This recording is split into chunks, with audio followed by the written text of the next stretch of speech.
as to whether saying what the girl said does not. That's the question that's up for debate. I believe, well, all believe, have to be decided by the judge. My concern is if we come out and say the board establishes the dues at X, which I don't think we have a right to do, that a portion of the membership might agree with me and say, well, the board has no right to establish dues, so I'm not going to pay any dues. And I'm concerned, we have to get to the exact issue decided. No argument with that. But what I'm concerned about is if we step beyond our powers, we create chaos for ourselves and enable people to come up with an excuse or a reason not to do it. Tammy and then Okay, so overstepping your powers would be by bypassing the bylaw. Thank you. Come on. no responses. Also, the motion that was made August 22nd is a motion that is in violation of a bylaw, so therefore it's a vote, it's a voice according to Robert's rule. Does anybody object for her to speak on the matter? Okay, go ahead. There is a hierarchy of the rules that you are affected by. It is in Robert's rules what that hierarchy of rules are. Your first rule that affects you is state law. Anything that contradicts state law in any of your other documents are null and void. If there's a contradiction between what the state law is saying and what the bylaws say, the state laws rule. State laws, articles of incorporation, and then your bylaws, and then your special rules of order, and then Robert's rules is the order that they are in. And the state law says that unless otherwise stated. There is nothing that says that in the bylaw. In the state law either says you shall do this, you may do this, and if you don't do this, if you don't have it in your bylaws, this is what your rules are.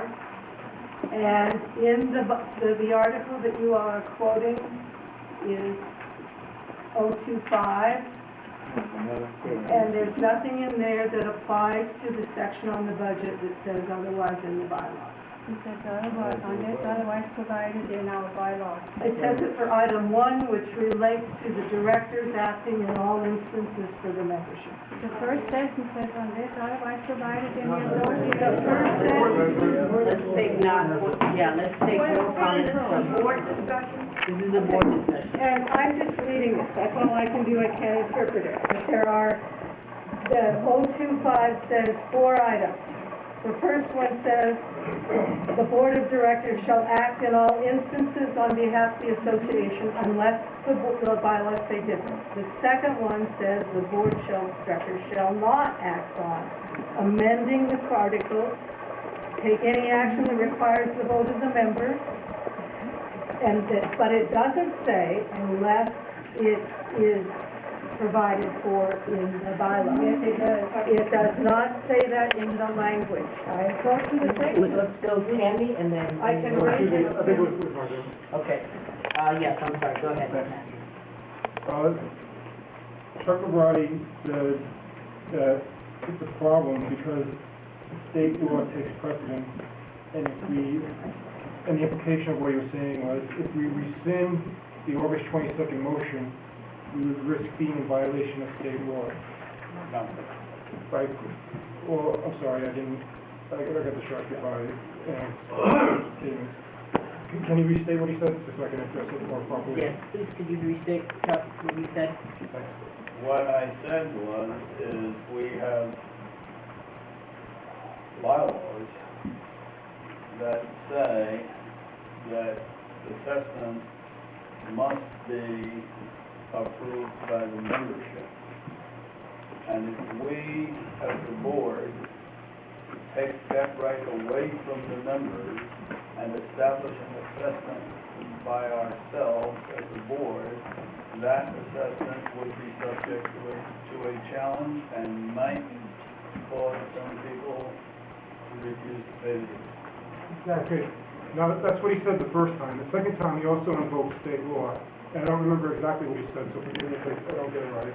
He said that if we take the course of action recommended in the motion, we would be in violation, we wouldn't be complying with state law. We'd be out of compliance with state law.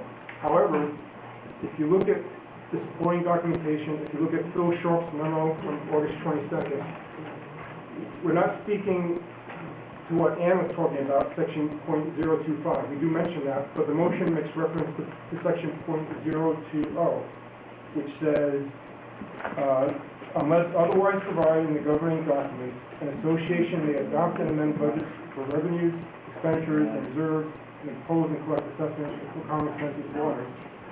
So they're talking about assessments, they're talking about dues, and it says, the association, meaning us, the board, can take dues unless it's provided for in the governing documents. So it's forbidding us, state law is forbidding us from making dues contrary to our governing documents. So the motion is saying that by the August 22nd motion, we are taking out of compliance with state law. We're in violation of state law. We have an obligation under state law to not do it the way they voted on August 22nd. That's what the motion says. And, Speak to me over the board. sorry. And then the other point is, I don't remember, I'll have to talk about it.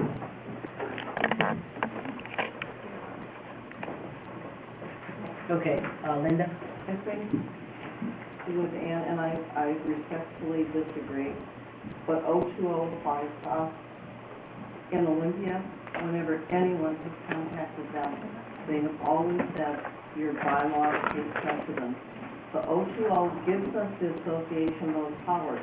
Now, we don't vote on budgets. Everybody in this room, Naomi here, always says our bylaws say nothing about budgets. So we vote on the budget. We vote on it according to state law, as we are required to do. But our dues and our assessments are allowed to us by our governing documents according to the OSHA. Phil, who has been our lawyer for years, has told us this, and I can't imagine him leaving the association hanging out for years and not telling them, you have to amend your bylaws. Do I agree we need to amend our bylaws? Yes, everybody, get ready. You know, and I think that's the best way to resolve all this and resolve our situation with state law. And if that takes an SGM, it does. All I want to do is put us back to where we were and do things. Joel, Yes. I would like to move to table this motion. You can't chop your Or you can move, but, yeah. You can move to table, but We would vote on that, right? Do you want me to rule on the appeal? I have been involved in a lot of places where people have gotten themselves tangled up in Robert's Rules of Order, and that's the last thing we want. Yeah, okay.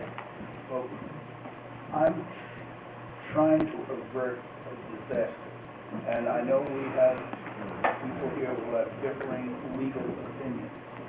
None of us is a licensed Washington lawyer. So, I think before we take the drastic step of undoing what we have done and creating the possibility that we have no dues at all, we should ask Phil the question, what would be the result of such a vote? What would that do to our dues? Maybe I'm wrong. Maybe our dues, maybe we can set dues. I don't know the answer to that. But if anybody knows the answer, it's us. And I would suggest before we take that drastic step, we get an opinion from him